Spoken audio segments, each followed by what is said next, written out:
Friends, இந்த மண் சட்டி வாங்கினதுலேருந்து எனக்கு கீரை கடையல் இதில் செய்யணும்னு ரொம்ப ஆசை. பாலக்கீரை யூஸ் பண்ணி இன்னைக்கு நான் கீரை கடையல் இதில் செய்ய போகிறேன். பார்க்கலாமா?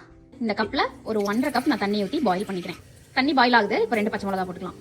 ஒரு நிமிஷம் பாயில் ஆனோனையும் நான் வந்து ஸ்பினாச் ஆட் பண்ணிக்கிறேன். கீரை நல்லா வெந்துருச்சு. கீரைக்கு தாளிப்பு செஞ்சுக்கலாம். 1 டீஸ்பூன் கடலெண்ணெய், ஒரு 5-6 சின்ன வெங்காயம் பொடி பொடியாக நறுக்கி வச்சிருக்கேன், கருவேப்பிலை, வரமிளகா 1, 4 பல் பூண்டு பொடியாக நறுக்கி வச்சிருக்கேன், சேர்த்துக்கலாம். 1/2 ஸ்பூன் மல்லி விதை, 1/2 ஸ்பூன் ஜீரகம், ஒரு சின்ன துண்டு புளி அதையும் சேர்த்துக்கலாம். கொஞ்சம் உப்பு.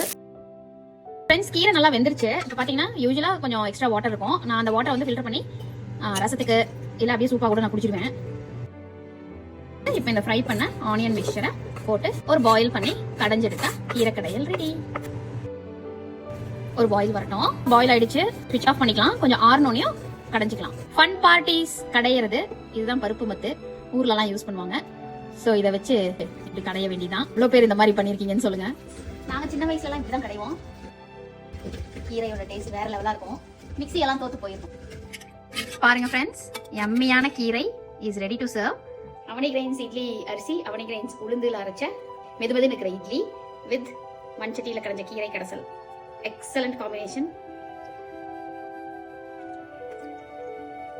ஆசம். எவ்வளோ பேர் இட்லிக்கு கீரை சாப்பிடுவீங்கன்னு தெரியல. சாப்பிடலன்னா ட்ரை பண்ணி பாருங்க, ரொம்ப சூப்பராக இருக்கும். சட்டியில் கடைஞ்ச கீரை சாப்பிட்டு செக் பண்ணிடலாம்.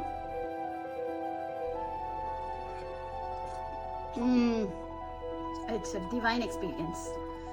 ரொம்ப வருஷமா சட்டியில நான் கீரை கடைஞ்சு சாப்பிடணும்னு என்னோட மைண்ட்ல இருந்துட்டே இருந்தது. First time in my life time. Very nice.